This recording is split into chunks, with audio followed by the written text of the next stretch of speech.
Բարև ձեզ։ Իրանի դեմ Միացյալ Նահանգների և Իսրայելի ռազմական գործողությունները տարածվել են մինչև Լիբանան։ Այստեղ Իսրայելը թիրախավորում է Հեզբոլլա շարժման օբյեկտները, բայց եւ որից տուժում են խաղաղ բնակիչներ։ Թե ինչ իրավիճակ է այս պահին երկրում, այժմ տեսակապով կզրուցեմ միջազգայնագետ Շահան Գանտահարյանի հետ։ Պարոն Գանտահարյան, շնորհակալ եմ, որ միացել եք մեզ։ Նախ հասկանանք, թե Լիբանանի որ հատվածում եք այս պահին եւ ինչ իրավիճակ է այդտեղ։ Բարև ձեզ, այս բայդրությամբ ես աստագի խմբակցությամբ գտնվիմ Բուրչամուտ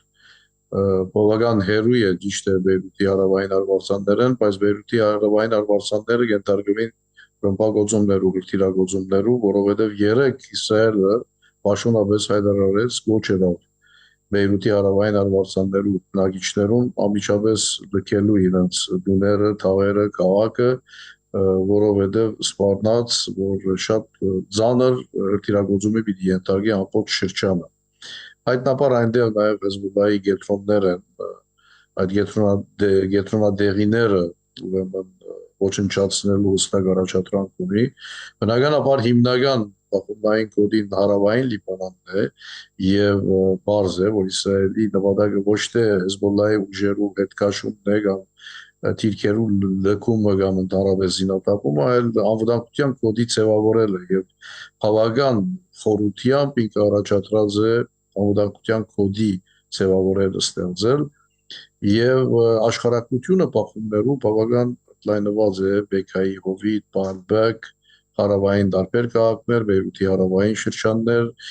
նույնիսկ նաև հյուրանոց մոբավտոկը, որ Բեյրութի քրիստոնյա հատվածի մեջ կգործեր փուլ եկավ իբրև հետևանք իսրայելյան ռմբակոծումներուն։ Հիմա այս բոլորին առընթեր քաղաքականական հսկայական ալիք կա եւ հարավի շրջանի ժողովուրդը գործե տեղափոխվել ավելի համեմատաբար ավելի ապահով շրջաններ եւ բնականաբար երկիրը դիմակրավե քաղաքականական սուր ճգնաժամ եւ պետք է փոխած նաեւ ընկերային տնտեսական ծանր իրավիճակներ։ Խոսվում է 400-ից ավելի տեղահանվածների մասին։ Այս թիվը վերջին օրերին ավելի մեծացել է եւ հետաքրքիր է Լիբանանից դեպի Սիրիա տեղափոխվողների քանակը որքան է։ Այո, այդ թիվը ցերնշած գնա ավելնալ գործողություններու զարգացման եւ պատերազմական բախումներու աշխարհակության ընդլայնման առընթեր, ಅದորամար անգախադեսելի է այս նոր ճգնաժամը քաղաքականական Սուրիո սահմանը կար ժամանակ մփակ էր այսօր լրատվությունը այնպես էր որ վերապացած են, բայց զանգվածային մեծ խոսքեր դեռ չկան, որովհետև նաև Լիբանանի տարածքին գաբրին սուրիացիներ, որոնք համեմատաբար ավելի ապահով շրջան երթալու մղումով կվերադառնան Սուրիա։ Գիտեք, յուրաքանչյուր ճգնաժամի միշտ համեմատաբար ավելի խաղաղ դեղեր տեղափոխումը շատ հասկանալիորեն գրանցվի նման ուրեմն գործընթաց այս առումով ավելի ագներև է, ավելի հսկալի, ավելի տեսանելի է ներ լիբանանյան քաղաքականական խոսքը հարավային շրջաններն կամ բախումնային կոդիներն համեմատաբար ավելի ապահով կամ ասենք ոչ թիրախավորված շրջաններ չնայած ինչպես իջարաճսի որևէ վայր կգտնա թիրախավորվիլ եւ հրթիռագործվիլ եթե իսրայելյան ուրեմն զինյալ ուժերը համարեն որ այդտեղը Հեզբոլլայի հետ անջված գետրոն է կամ Հեզբոլլայի անձնավորություն կամ ընդրեն թիրախ այդ գետրոնադեղին շենքը բնակարանը հարվածելու ինչը քանի անգամ նախատեպերը ունեցած է։ Պարոն Գանտահարյան, դուք իհարկե նշեցիք, որ հիմնականում թիրախավորվում է Հեզբոլլահի օբյեկտները, բայց մենք գիտենք, որ նաև բնակելի տուներ թիրախավորվել վերջերս եւ մեկ ընտանիք էր տուժել հենց այդ հարվածներից, նաև մայրուղու վրա էր մեկ հարված եղել։ Հետաքրքիր է այս խաղաղ բնակիչների համայնքներում տեղի ունեցող հարվածները նաև որքանով են վնասներ հասցնում նաև հայկական համայնքին, քանի որ գիտենք, որ մեծ համայնք ունենք Լիբանանում։ Հայկական համայնքի առումով իբրև գետրոնադեղիներ որևէ վնասներ չկան, չեն գրանցված, որտեղ ընդհանրապես հայկական համայնքը լանջարի մեջ, Բուրչամուտի մեջ կամ Բեյրութի զանազան արվարձաններու մեջ հերույ է ուղղակի թիրախավորված ընդհարումներու, փախումներու կոդիներ են, բայց գիտեք, այս բոլորի հետևանքը շատ ծանր է, նաև հատկապես տնտեսական իմաստով։ Հետո նաև այս քաղաքականական ալիքը կրնա այնքան ընդլայնվի, որ ներգրավե տարբեր շրջաններ եւ հատկապես տնտեսական, ֆինանսական վիճակը, որ նախքան այս փրկումը ճգնաժամի դարողությունը բավական ծանր էր, տրամադրային համագարկը լիարժեք չէր վերականգնված, եւ բնականաբար այս ընդհանուր անորոշությունը, քաղաքական վերիվայրումները, ցնցումները գաստեին նաև տնտեսության վրա, շուգայական հարաբերությունների վրա, հիմա արդեն այդ բոլորը բազմապատկված են եւ հատկի կփոխի ամենածանր ընկերային, սոցիալական, տնտեսական, ուրեմն ճգնաժամի հավելյալ խորացում, ուրեմն աստեցիկությունը այս բոլորին հիմնականի մեջ այս անկրվանին այս ոլորտի վրա է եւ երբ որ նաեւ արտաքին աշխարհի հետ կապը հատկապես ուտագայանի ոչ հնագանոն գործունեությունը գիտեք նաեւ դարաշրջանային պատերազմը եւ արաբական երկիրներ Լիբանան, օթային ուրեմն ուղևորությունները բոլորը արգախված են մեծ մասը չեղարկված օդար օդանավային ընկերությունները իրենց սրիչները չեղարկած են սահմանապակ կգործեն նաև լիբանանյան ավիաընկերությունը օդանավային ընկերությունը եւ այդ առումով պետք է ասել որ այս բոլորը գաստեն մարդոց արտաքին շուկաներու հետ հարաբերություններուն վրա կամ ընդհանրապես հոգեբանական առումով այս անորոշությունը անհերանեկարայնությունը եւ գիտեք ի դարբերություն նախորդ պատերազմական առարտերու Լիբանանի բարակային այս անգամ տարածաշրջանային պատերազմ Չին արևելքը ամբողջ տարբեր երկրներով ներգրավված է ուրեմն այս բոլորը արդեն իրենց աստեցությունը ունենան ընդհանրապես տնտեսության վրա եւ այս տարածաշրջանային պատերազմի մեջ եթե առաջին ամենաթեժ գետը Իրանն է ուրեմն Իրանեն դուրս անշուշտ Իրան-Իսրայել հարաբերակցությամբ այս պատերազմին ամերիկայի ներգրավվածության Իրանեն դուրս երկրորդ ամենաթեժ գետը Լիբանանն է եւ պատերազմեն բխած ծանրագույն հետևանքները գրելու բոլոր ուրեմն ենթավը եւ այդ առումով հետևանքներու խորացման միտումները դեսանել։ Այո, շատ է խոսվում Լիբանանի ներգրավվածության մասին եւ այն ռիսկի մասին, որը կարող է անդրադառնալ Լիբանանի ներգրավվածությանը այս տարածաշրջանային պատերազմում եւ Իսրայելի պատասխան հարվածներից հետո Լիբանանի վարչապետը հայտարարեց, որ արգելում են Հեզբոլլահի ռազմական եւ քաղաքական գործունեությունը։ Սա որքանով է հնարավոր։ Գիտեք, նախքան այս բռնկումը Իսրայելը մի քանի անգամ ուղղել սրվեց Լիբանանյան կողմին, որ եթե Հեզբոլլահը հրթիռներ արձակե կամ զինվորական շարժումներ արձանագրե, ուրեմն ոչ միայն Հեզբոլլահն պիտի թիրախնդա իսրայելյան զինյալ ուժերուն կողմը, այլ ընդհանրապես Լիբանանը իր ենթակառուցվածքը նույնիսկ նշեց մի քանի անգամ Լիբանանի օտագայան Կանխազգուշացման գոչեր կային նաև պաշտպանական բեյրութի ներկայացուցիչներուն կողմից, դուք նշեցիք վարչապետը, այո, նախագահը եւս եւ կառավարության նիստի իբրև որոշում նաև արգելեցին Հեզբոլլահի զինվորական եւ ապահովական գործունեությունները գոչ անելով օրդորելով, որ Հեզբոլլահը քաղաքական գործունեությամբ սահմանափակվի։ Գիտեք, այս որոշումի գործադրելիությունը խիստ տարագուսելի է, որովհետեւ Հեզբոլլահը նաև զոր ստորաբաժանում է զինվորական եւ փաստորեն ներգրավված է պատերազմին, բայց կգարձեմ, որ նման որոշումը ավելի ուղերձել միջազգային ընտանիքին, որովհետեւ Լիբանանը իր pedagogan, հասարակական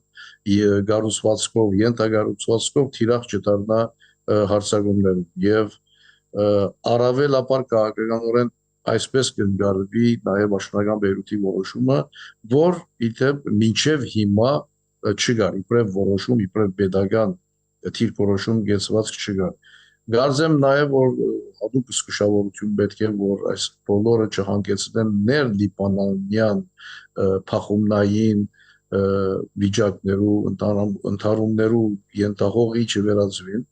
եւ այդ առումով ուրեմն շատ համալիբանանյան գիտակցական թիրքորոշում պետք է չներկաշվելու ուրեմն որևէ ցևով ներքաղաքացիական լարվածության կամ ընդհանրում Պարոն Կանտարյան, հնարավոր համարում եք Լիբանանի եւ Իսրայելի կառավարությունների միջև երկխոսությունը այս փուլում։ Գիտեք, միջնորդավորված երկխոսություն անգամ նաև բանակցություններ կընտանային, որովհետև այս բոլորեն շատ առաջ ուրեմն Միացյալ Նահանգներու միջնորդությամբ անուղղակի բանակցություններ կային, որոնք հանգեցան նաև համաձայնության։ Խոսքը ծովային սահմանազատման մասին է։ Այդ բոլորը նաև տնտեսական շարժառիթներ ունին, որովհետև այդ ծովիա ուժանյութի աղբյուրներու որոնման, բեղման, արտահանման այդ համաձայնությունները հիմքը որքի մեջ համաձայնություններ Լիբանան, Իսրայել ծովային սահմանազատման իհարկե Միացյալ Նահանգներու միջնորդությամբ։ Ուրեմն գար հաջորդ փուլը այս վարակային ցամաքային սահմանազատումը Իսրայելի եւ Լիբանանի միջև, որովհետեւ կար նաեւ տարածքային բիջերի խնդիրներ, կան տարածքներ Լիբանանյան, որոնք մինչեւ հիմա Իսրայելի վերահսկողության տակ են։ Ուրեմն Իսրայելը կշարունակի վերահսկել ոչ միայն Լիբանանյան իր կողմէ ռազմագիտական կարևորություն նշանակություն ունեցող տարածքներ, այլ նաև հիմա կպատրաստվի ներխուժման տեսքով շատ ավելի խորացնելու ուրեմն այդ աշխարհակությունը անվտանգության կոդին եւ վերահսկողության տակ առնելու մինչեւ դիտանի ուրեմն այդ շրջանային տարածքները, ինչը վաղեմի առաջադրանք է Իսրայելի համար։ Այս բոլորը հիմա ավելի կպարտացնեն խնդիրները, որովհետեւ ի վերջո եթե հերահար գդրվածքով դեսանելի էր Իսրայել, Լիբանան երկխոսություն, բանակցություն, համաձայնություն, հիմա փաստորեն խնդիրը ոչ միայն Հեզբոլլահի հետ է, այլ նաև Լիբանանի քերիշխանության եւ Լիբանանի դարածքային ամբողջականություն լուրջ լրջակույն խախտումներ արձանագրած Իսրայելի հետ է, որ նման խնդիրներ կառաջանան եւ կխորանան այս բարակային։ Ինչ եք կարծում, այս փուլում հնարավոր է, որ այս փոխադարձ հարձակումները վերաճեն եւ դառնան առավել լայնածավալ գործողությունների։ Գիտեք, ի տարբերություն նախկին պատերազմական արարներու բավական լայնամասշտաբ է, բավական լայնածավալ է արդեն պատերազմը, այսինքն վրանգված է միջին արևելք, ամբողջ եւ կանի նաև աշխարհակության ընդլայնումի մասին խոսենք Նախիջևանի օտագայանի ուղղությամբ եղած հրթիռագործումը նաև սկսավ որոշ նախադրյալներ փոխանցել պատերազմական կոդիներու աշխարհակության հավելյալ ընդլայնման մասին, նոր ուղղության մասին, իհարկե այսօր կան զսպիչ գործոններ նկատի ունենալով եւ Բաքուի հայտարարությունը, որ իրենք չեն ուզեր պատերազմել Իրանի դեմ, չեն ուզեր ներգրավվել, բայց գա Թուրքիո զսպուշավոր հայտարարությունները, անհասցե մեղադրանքները, իհարկե կա նաև Իրանի հերկումը, որ այդ հերթիրը իրանյան կողմեն չէ արձակված, բայց այս բոլորը գենթադրեն, որ գա կողմ, որ շահագրգռված է նոր ճակատվանալու Իրանի թեմ սանձազերծված այս պատերազմական իրավիճակին եւ այդ առումով աշխարհակության փոփոխության պատերազմական գործողություններու որոշ նախադրյալներ կան, իհարկե ես նաեւ սա զսպիչ գործոններու մասին, որոնք պիտի արգելագեն, որ ավելի համընդգրկուն դառնա պատերազմը։ Այս բոլորը պետք է նկատի ունենալ եւ հավանաբար հետևցնել, որ մինչև այդ մեծ պատերազմը ուրեմն չհստականա հրաթաթար չլա համաձայնության համար նոր երկխոսություն չսկսի, նոր բանակցություններ չսկսին, շատ անորոշ կմնա Լիբանանի բարական եւ կարծեմ, որ ազանցյալ վիճակ է, թեև թեժ գետ է, բայց այս բարակային Լիբանանը ոչ թե փուն ուղագի պատերազմ է, ազանցյալ վիճակի մեջ է ընդհանուր մեծ պատերազմի հետ հարաբերակցաբար։ Լիբանանի պատերազմական գործողություններու դադարեցումը շատ գախյալ է ընդհանրապես այս տարածաշրջանային մեծ պատերազմի ճակատագրում։ Պարոն Կանտահարյան, խոսենք կրկին Լիբանանին ուղղված հարձակումների մասին, հետաքրքիր է ինչ ավերածություններ են նաև եղել եւ արդյոք խաղաղ բնակիչների տներ կամ այլ կառույցներ եւս վնասվել են այս հարձակումների հետևանքով։ Այո, հիմնական իմ մեջ Հեզբոլլահի կենտրոնները են, բայց կողմնակի վնասներ կան բնականաբար նյութական եւ մարդկային, ընդհանուր պաշտոնական թիվերը զոհերու ուրեմն 140-ի շուրջ է, բայց նաեւ հարյուրավոր վիրավորներ, դժվարներ, բնականաբար նաև բնակարաններ, որովհետև երբ կնդրվի թիրախ եւ երբ նաեւ նպատակային գետ է ընդհանրապես որոշ դարածքներ հատկապես հարավային շրջանի մեջ անմարդապնակ դարածքի վերածելը, որովհետև Իսրայելի առաջադրած ինչպես քիչ առաջ ասի ոչ թե Հեզբոլլայի թիրքերով հետ քաշումն է նահանջն է կամ զինաթափումն է, այլ ընդհանրապես որոշ դարածք անմարդապնակ վերածելն է եւ այդ հետո նաեւ իսրայելյան ուժերու կողմէ այդ դարածքներու ամբողջական վերահսկողությունն է։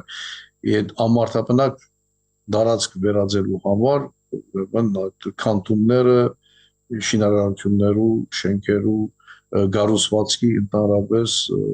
միջոց է, կարևորագույն միջոց է այդ առաջադրված մեծ նպատակի համար։ Ուրեմն վնասը շատ է եւ պետք է սկսել մտածել, որ հրատատարեն հետո այդ բոլորի վերականգնումի համար, վերաշինարարության համար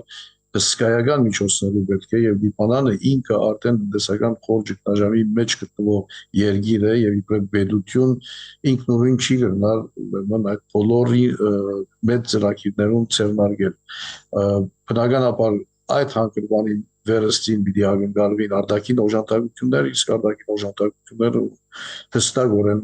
իրենց նախապայմանները հատկապես քաղաքական նախապայմաններ Իսկ այս ամենի ֆոնին հետաքրքիր է առօրյա կյանքը ինչպես է անցնում, այսինքն դպրոցները, տարբեր կառույցներ գործում են։ Դպրոցները փակ են երկու պատճառով, նախ ապահովական պատճառներով բնականաբար, երկրորդ, որովհետև հանրային դպրոցները դրամատրված են քաղաքականներում։ Այսինքն այդ քաղաքականական ալիքը առաջին հերթին դեղավորված է հանրային դպրոցներում մեջ, իբրև ապաստարան։ Հիմա պետությունը նաև կփորձի այլ հանրագասարաններ ձևավորել, հարմարցնել, որպեսզի ուրեմն քաղաքականները այնտեղ դեղավորվին։ Հսկա թիվերու մասին է, ինչպես դուք քիչ առաջ նշեցիք, եւ այդ դակնավը եւս ենթադրե հսկայական միջոցներ, որ այդ միջոցներն բավական զրկված է այսօր տնտեսական ճգնաժամի մեջ հայտնված ընդհանրապես երկիրը եւ կառավարությունը նույնպես ուրեմն չի բացառվի որ մարդասիրական օժանդակություններու համար թիմումները դան եւ դարբեր երկիրներ ինչպես նախկին պատերազմական արարներուն իրենց օժանդակությունները հունավորեցին ուղղորդեցին թեպի Լիբանան հիմա եւս կգարձեմ որ այս որքան ժամանակ անցնի որքան քյուղեր բարբելու, շրջաններ բարբելու, բնակչություն դարանելու գործողություններ իրականացվին եւ նման սպառնալիքներ ընչեն, այնքան պիտի խորանա այս ճգնաժամը եւ այնքան գարիքը պիտի ավելնա մարդասիրական օժանդակությունները։ Իսկ Լիբանանի կառավարությունը ինչ գործողություններ է իրականացնում, որպեսզի ինչ որ ձևով դիմագրավի այս ճգնաժամին։ Ուրեմն միջազգային ընտանիքի ուղղված այդ ուղերձներ Հեզբոլլայի գործունեության վերաբերյալ երկրորդ նաև ուղղակի թիմումներ են օրինակ Ֆրանսիային թիմում կատարվեցավ որպեսի միջամտությունը ներբادرազմը թատրեցնելու Միացյալ Նահանգներում գոչ ուղեց Լիբանանի Հանրապետության նախագահը որպեսի Իսրայելի վերաջնշումը որպեսի թատրեցնե իր հարձակումները Լիբանանի վրա առավել եւս ներքին առումով քաղաքականական հարցի լուծման համապատասխան միջոցներով որթեքման գործողություններ կփորձի իրականացնել Լիբանանի կառավարությունը այսինքն եւ քաղաքական եւ ներքին հասարակական եւ մարդասիրական առումներով կփորձի աշխատել իհարկե նաեւ թիվանակիտությունը տարբեր երկրներու պաշտոնական բերութի ներկայացության որպեսի ճնշեն նաև Իսրայելի վրա, որպեսզի թատրեցնե իր հարձակումները լիբանանյան տարածքներում։ Շնորհակալ եմ հարցազրույցի համար, պարոն Գանտարյան։ Ես նույնպես։ Ես զրուցում էի միջազգայնագետ Շահան Գանտահարյանի հետ եւ մենք քննարկեցինք իսրայելական հարվածներից հետո Լիբանանում ստեղծված իրավիճակը։ Հաջողություն։